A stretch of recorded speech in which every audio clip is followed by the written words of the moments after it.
May I come in, sir? Yes, Good evening, sir. very good. Please sit. Thank you, sir. What is your good name? हृदय कुमार गुप्ता हृदेश। जी। हृदेश, अपने बारे में कुछ बताएं। Sir मैंने BTech किया है इन computer science and engineering from IIT ISM Dhanbad in year 2012 and after that I worked for 3 corporate companies in IT sector, and I also selected in BPSC, and there I am posted as labor enforcement officer in Buxar district, and my hobbies are playing badminton and meditation. अच्छा, in which language you are comfortable to give interview? Hindi और English? Hindi. Hindi में comfortable है। अच्छा, तो BPSC में कब चयन हुआ है आपका? 69th। अच्छा, कितना टाइम हो गया आपको काम करते हुए? सर मैंने वहाँ पर असाधारण लीव ले रखी है। अच्छा जी, तो मैंने अभी उसमें वहाँ पर काम नहीं किया है। अच्छा जी लेबर एनफोर्समेंट ऑफिसर। जी। तो आप गए नहीं हैं अभी, बक्सर आपने ज्वाइन नहीं किया है? ज्वाइन कर लिया है, बट उसके बाद तुरंत ही लीव लेके आ जी, गए हैं। जी। क्यों लीव क्यों लिया है आपने? सर मुझे यूपी का एग्ज़ाम देना था और मेरी मैं वेड शादी भी हो चुकी है और बच्चे भी हैं, और तो मैं इसको जो यूपी का अटेम्प्ट देना चाह रहा था और वो लास्ट अटेम्प्ट होना था, इसलिए उसमें फुल तरीके से तैयारी कर सकूँ, इसलिए मैंने असाधारण लीव लेकर तैयारी कर रहा हूँ। बट आप तो काफ़ी अच्छे कॉलेज से आते हैं, IIT ISM धनबाद 2012 बैच के भी हैं, और बहुत सारे सालों से आपने IT सेक्टर में जॉब भी किया है जी। ऐसा क्या है सिविल सर्विसेज में जो आप इतना अच्छा पृष्ठभूमि छोड़ के और सिविल सर्विसेज की तरफ आना चाह रहे हैं? सर इसमें एक मोस्ट इम्पॉर्टेंटली सोशल स्टेटस है, इसमें रिकॉग्निशन मिलता है सोसाइटी में, और मैं जैसे उत्तर प्रदेश से आता हूँ, उसमें अभी बुंदेलखंड से आता हूँ, तो उस एरिया में इसके लिए काफ़ी ज़्यादा रिस्पेक्ट होती है। और मेरे फैमिली का भी एक ड्रीम था, और मुझे भी, मैंने गवर्नमेंट कॉलेज से पढ़ाई की है, तो मुझे लगता है कि मुझे सोसाइटी के लिए भी कुछ करना चाहिए। तो मुझे इस सिविल सर्विसेज के माध्यम से मैं अपनी डायमेंशन को बढ़ा सकता हूँ, लोगों से इंटरेक्ट करने में, उनके लिए कुछ करने के लिए। बट उसमें तो आपका 10 साल का लॉस हो जाएगा, जो एक्सपीरियंस आपने आईटी इंडस्ट्री में लिया है वो। नहीं, लॉस नहीं होगा सर, उसको मैं, क्योंकि अब आईटी का ही एज है और ई गवर्नेंस की तरफ सारे एडमिनिस्ट्रेशन जा रहे हैं, तो मेरे इस एक्सपीरियंस का काफ़ी अनुभव जो मुझे मिला है इसमें, उसका यूज मैं कर पाऊंगा एडमिनिस्ट्रेशन में। जैसे कि क्या करेंगे आप? कुछ एक दो उदाहरण देके बताएं। जी, जैसे आईटी में टाइम बाउंड होता है, कोई भी प्रोजेक्ट होता है तो उसमें टाइमिंग्स होती हैं, और टाइमली उसको डिलीवर करना होता है, प्रेशर होता है। तो ये जो वर्क प्रेशर, टाइमली डिलीवर करना और क्लाइंट से इंटरेक्ट करना, ये सारी चीज़ें मुझे जब मैं डिस्ट्रिक्ट में या फिर तहसील में काम कर रहा हूँगा, तो जो स्टेक होल्डर्स हैं, जैसे पब्लिक है, तो मैं उनसे इन बेटर उनकी डिमांड्स को अंडरस्टैंड कर पाऊंगा और उनके लिए वर्क कर पाऊंगा। दोनों में तो बहुत फर्क है। आप जब as a software engineer client से मिलते हो तो वो बहुत पढ़ा लिखा होता है, उसकी प्रॉब्लम अलग लेवल की होती है। यहाँ आप आम जनता से मिलेंगे तो उसकी तो अलग प्रॉब्लम होगी। जी बिल्कुल, दोनों समानता कैसे हैं? काफ़ी डाइवर्स प्रॉब्लम्स होंगी, तो इसीलिए मुझे इसमें जो एक्सपीरियंस है उसका यूज करके अब मैं अपनी डायमेंशन को बढ़ा सकता हूँ। जैसे कोई उदाहरण देके समझाइए। फॉर एग्जांपल, जैसे सॉफ्टवेयर डेवलपमेंट लाइफ साइकिल होती है, तो उसमें शुरुआत से ही क्लाइंट से इंटरेक्ट करना पड़ता है, उनकी प्रॉब्लम्स को समझना पड़ता है, और उसके अकॉर्डिंगली सॉफ्टवेयर डिजाइन करके, डेवलप करके उसकी टेस्टिंग की जाती है, फिर उसके बाद क्लाइंट से उसका फीडबैक लिया जाता है। तो सिमिलरली यहाँ पर भी जैसे कोई डेवलपमेंट का प्रोजेक्ट है, कोई डेवलपमेंट वर्क है, तो उसमें जनता की जो प्रॉब्लम्स है उनको समझने में, और फिर उनके हिसाब से उसको फिजिबल तरीके से इम्प्लीमेंट करने में, फिर उसके फीडबैक मॉनिटरिंग और फीडबैक में, इससे मुझे जो मैंने काम किया है उससे काफ़ी हेल्प मिलेगी।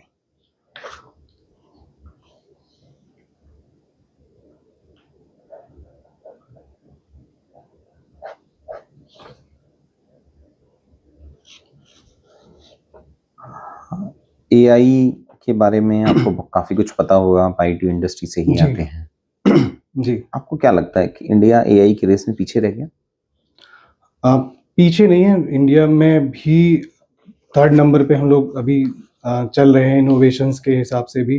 फर्स्ट में जैसे यूएस है, चाइना है, और इंडिया में वर्कफोर्स काफ़ी ज़्यादा है, और अभी थोड़ा ज़रूरत है कि उसको प्रॉपर तरीके से ट्रेनिंग की जाए, जिससे वर्कफोर्स को सही तरीके से यूटिलाइज़ किया जा सके। इंडिया में आईटी वर्कफोर्स काफ़ी ज़्यादा है, और अगर उसको अच्छे से ट्रेन किया जाए एआई में, तो हम लोग पूरे वर्ल्ड के लिए। वो तो आप कंज्यूमर के हिसाब से बता रहे हैं, जी। प्रोडक्शन के लेवल पे बताइए एआई मॉडल्स का।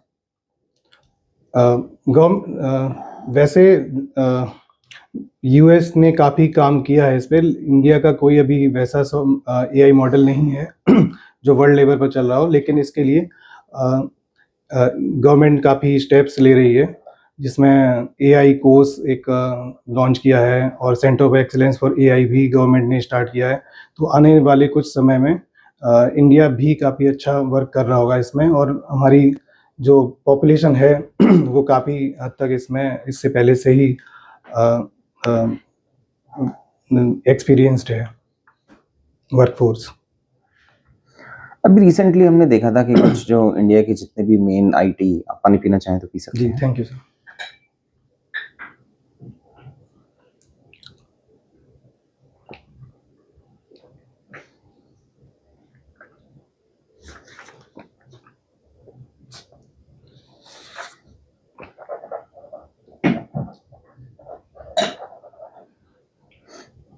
जितने भी आईटी की मेजर कंपनीज हैं उनके शेयर्स जो हैं उनके प्राइसेस डिप हुए थे, क्या रीजन था उसका? जी, आईटी जैसे काफ़ी न्यूज़ आ रही हैं कि एआई के आने की वजह से काफ़ी जॉब लॉस होगा इस सेक्टर में, उसकी वजह से ये शेयर्स एक डाउन हुए थे। स्पेसिफिक डे था जब काफी 10% डिप आया था, उसका क्या रीजन? अनाउंसमेंट था, मुझे कंपनी याद नहीं किसका था, सॉरी सर, बट उसमें ये था कि अगले 3 से 4 साल में एआई, इवन 1 ईयर के around, AI will be able to completely develop a software. तो कोडर्स की जो जॉब्स हैं वो काफ़ी खतरे में आ सकती हैं। आपको लगता है ऐसा होगा? सर, मुझे स्ट्रक्चरल चेंज तो ज़रूर आएंगे। जो अगर कोई अभी एआई का यूज़ नहीं कर रहा है, या एआई से ज़्यादा उससे उसको अपने आप एआई में लर्निंग नहीं हो रही है, लर्निंग नहीं कर रहा है, तो उनको इस वजह से काफ़ी प्रॉब्लम्स होंगी। बट जो लोग इस अपने आप को अडेप्ट कर लेंगे, अपने स्किल्स को अपग्रेड करेंगे, उनको इसमें उल्टा उनकी सैलरी हाइक भी होगी, और वो काफ़ी प्रोडक्टिवली उसको यूज करके डिलीवर करेंगे। इसमें कुछ रिपोर्ट्स भी है, जैसे गोल्डमैन सैक्स ने बोला है कि अराउंड 30 करोड़ जॉब जाएंगी पूरे वर्ल्ड में, और जेपी मॉर्गन का जबकि ये कहना है कि 85 मिलियन, अराउंड 8.5 करोड़ जॉब जाएंगी, लेकिन 17 करोड़ जनरेट भी होंगी। तो अलग अलग कंपनीज की अलग अलग रिसर्च है इस बारे में। आपको लगता है कि जो नई जॉब्स बनेंगी वो कैसी बनेंगी? वो हाईली स्किल्ड होंगी, और उसमें एआई एज अ को पायलट वर्क करेगा, लेकिन कैप्टन की तरह ह्यूमन ही उसमें होगा। आपको लगता है भारत में ये वाला मॉडल चल सकता है? जी बिल्कुल, क्योंकि हमारी जो वर्कफोर्स है इसमें काफ़ी अभी रुचि ले रही है, और ट्रेनिंग भी ले रही है, और डिफरेंट अभी रिसेंटली जो एआई समिट हुआ था, उसमें काफ़ी जो स्टार्टअप्स हैं उन्होंने अपने काम को दिखाया है। एआई समिट की 3 वीकनेसेस बताइए। इसका मार्केटिंग तो अच्छे से नहीं हो पाया है, और जो मीडिया ने उसको तो ज़्यादा नेगेटिवली कवर किया है, और गवर्नमेंट ने जो आने जो जो जो भी कंपनीज या जो भी यूनिवर्सिटीज़ अपने प्रोडक्ट लॉन्च कर दिखाने वाली थी, शोकेस करने वाली थी, उसको पहले से उसकी प्रॉपर डॉक्यूमेंटेशन या उसकी डेमोन्स्ट्रेशन नहीं लिया, या उसके बारे में नहीं समझा, जिससे एक इंसिडेंट हुआ था गलगोटिया यूनिवर्सिटी से रिलेटेड, जो इन्होंने ये दिखाने की कोशिश की उन्होंने डेवलप किया है, जबकि वो कहीं और से परचेज किया हुआ था। आपको लगता है ऐसा प्राइवेट यूनिवर्सिटीज में कॉमन है ऐसा? कि ये one of the event incident था बस?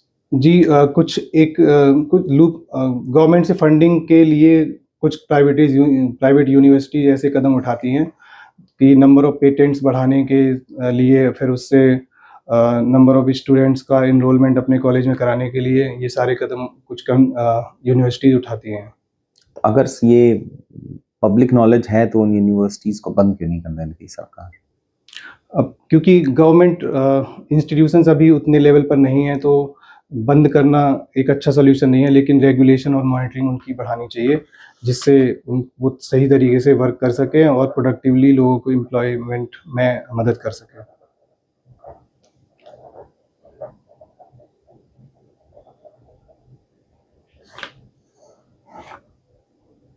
अगर आपको यूपी का एसडीएम बनाया जाता है, कौन से जी। जिले में काम करना चाहेंगे आप? मैं अपने पास के ज़िले में, जैसे मेरा डिस्ट्रिक्ट है महोबा, तो मैं उसके आसपास के ज़िले में वर्क करना चाहूँगा इनिशियल पोस्टिंग में, जिससे मुझे फ़ैमिलियराइज़ होने में और काम को समझने में आसानी हो सके। क्या प्रॉब्लम है महुआ की? ये बुंदेलखंड रीजन में आता है और यहाँ पर रेनफॉल काफ़ी कम होती है, अराउंड 65 सेंटीमीटर ही होती है ईयरली ऑन एन एवरेज। तो यहाँ पर जो एग्रीकल्चरल डिस्ट्रेस काफ़ी ज़्यादा है और इसकी वजह से माइग्रेशन भी होता है। जैसे एनसीआर में मोस्टली वर्कर्स वहाँ से, मेरे रीजन से ही आते हैं।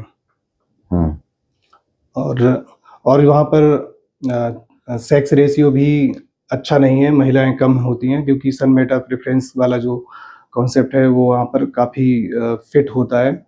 वहाँ पर 878 ही है child sex ratio, sex ratio.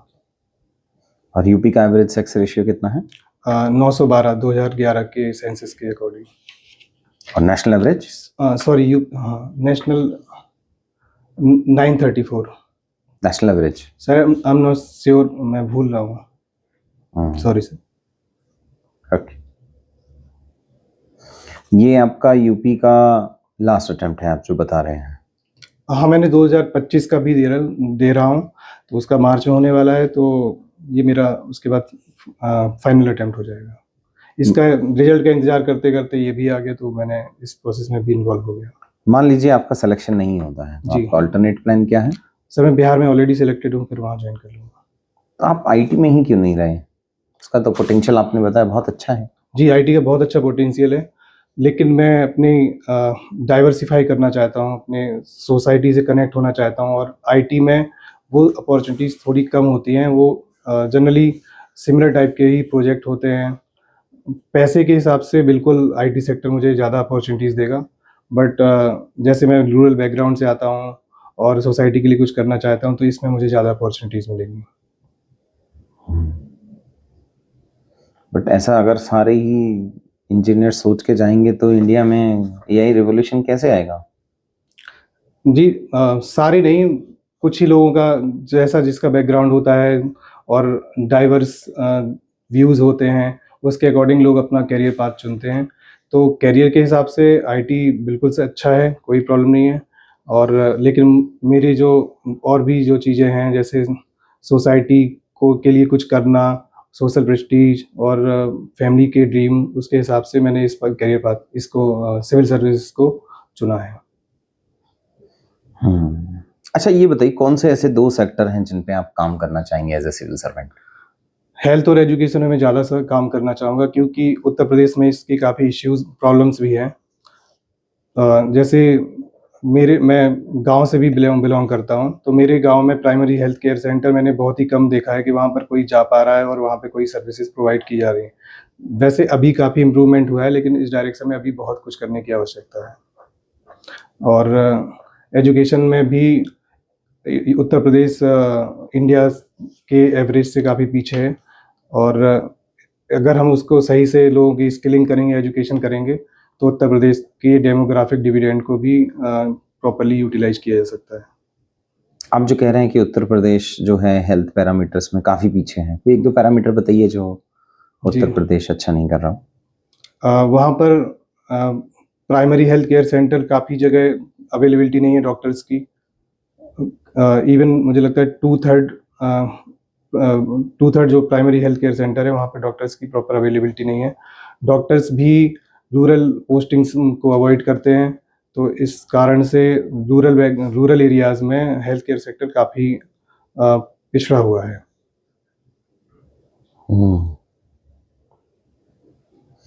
आप जाके क्या करेंगे? अब जो भी गवर्नमेंट ने काफ़ी स्कीम्स बनाई हुई हैं, उसका जैसे अगर कोई प्रॉपर 2 स्कीम्स बताइए। हेल्थ केयर सेक्टर में इंफ्रास्ट्रक्चर के लिए one district one medical college government ने लॉन्च किया है, जिससे हर डिस्ट्रिक्ट में एक गवर्नमेंट हॉस्पिटल हो और उसमें सारी सुविधाएं हों, जिससे लोग अपना इलाज करवा सकें। और ई संजीवनी पोर्टल भी लॉन्च किया, जिससे दूरस्थ इलाकों में जो रिमोट एरियाज है वहाँ के लोग भी डॉक्टर से कनेक्ट कर सकें, जो इनिशियल जो छोटी मोटी बीमारियां हों उसको सॉल्व कर सकें।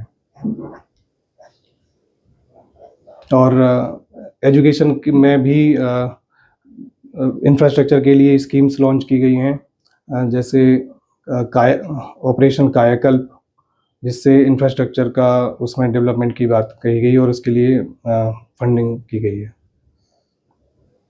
ये जो 2026-27 का बजट आया था जी, इसके कोई 1-2 प्रोविजंस बताइए हेल्थ केयर से रिलेटेड। इसमें जो one district one medical college जो स्कीम थी उसके इसके लिए अलावा? फंड अलोकेट किया गया है। सॉरी सर, मैं भी रिकॉल नहीं कर पा रहा हूँ बजट के प्रोविजंस को। अच्छा, आपकी फर्स्ट चॉइस क्या है? SDM। और उसके बाद? उसके बाद डिप्टी SP।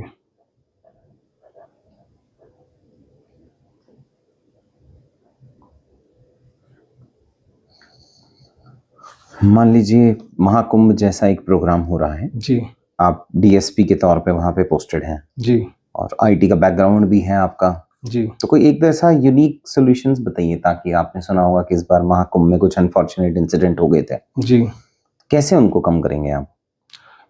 इसमें प्रॉपर क्राउड मैनेजमेंट की आवश्यकता है और इसमें IT काफ़ी हेल्पफुल हो सकता है। गवर्नमेंट ने यूज भी किया था बट उतने लेवल पर नहीं हो पाया, जिसके कारण कुछ समस्याएं देखने को मिली हैं। क्योंकि ये जो कुंभ थी अभी जो रिसेंटली हुई थी 2025 में, ये महाकुंभ थी और 144 साल बाद होती है, तो पूरी इंडिया से ही लोग वहाँ इस बार सबसे ज़्यादा लोगों की गैदरिंग भी हुई है। अराउंड 66 करोड़ लोगों ने विजिट किया है 5 जो शाही स्नान थे उसमें। तो इतनी बड़ी गैदरिंग के लिए और उस लिमिटेड एरिया में होने की वजह से ये अनफॉर्चुनेट इंसिडेंसेस हुए हैं। और तो इसके लिए IT से काफ़ी हेल्प हो सकती है, जैसे इसको मॉनिटरिंग और AI की जो डेटा से हम हिस्टोरिकल डेटा से पहले से प्रेडिक्ट कर सकते हैं कि ठीक है, जी। ठीक है हृदेश।